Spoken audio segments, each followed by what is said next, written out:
Good morning, Green Light the Day family. It is good to be here once again. I'm reading a book that I probably normally would have just ignored. I go to the library and I check out a lot of books, but for some reason, I know I had passed this book before, but for some reason the book had called me, and it's called The Grace in Aging, Awaken as You Grow Older. And it's meant for people, like in their 70s or 80s, those that are perhaps very near to the final part of their lives. And I thought it was ironic that the universe or God was saying, I want you to read this book. I mean, last week I had watched a show about goddesses never age and how to maintain this healthy, happy, vibrant life. And then here is this book that says, this is the real deal. This is what happens as you age, and this is why you should know it.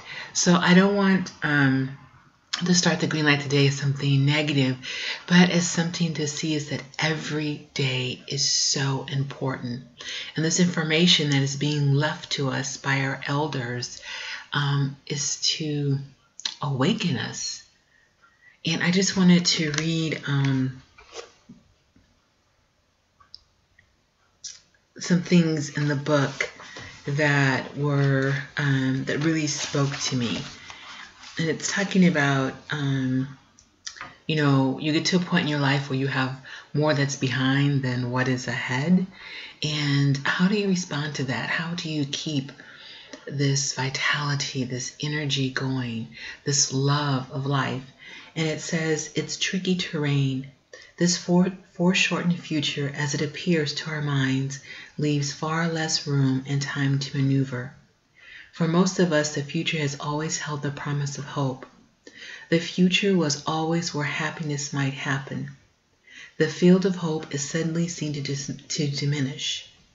There's far less time to choreograph a new outcome. There is a great deal of serenely honest self-reflection and sometimes emotionally difficult growth work involved in letting go of the unfulfilled dreams of our childhood and youth and midlife.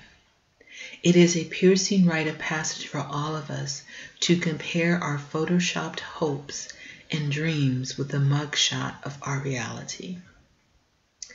When I read that, it just really stuck with me.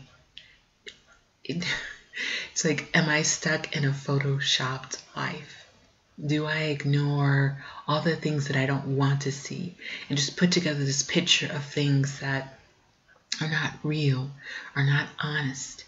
I think of Photoshop, I think of all those models and different pictures that look real, but they're not, because so much of the reality has been stripped away.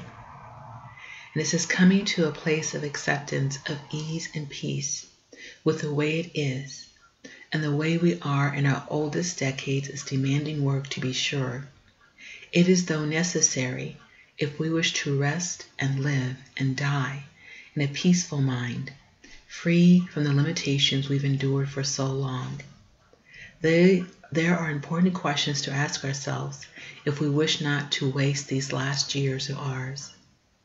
Where have my past habits of body and mind, and acted through the decades of my life, led me in terms of peace and happiness?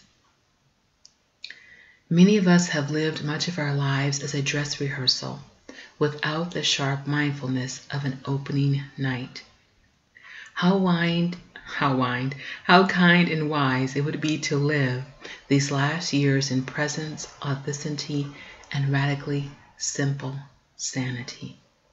Now, this is written for someone who's quite a bit older than we are, but I don't know, can you feel what I'm feeling when I read this? It's talking to me as if it means today. How can I live in a radical and simple sanity?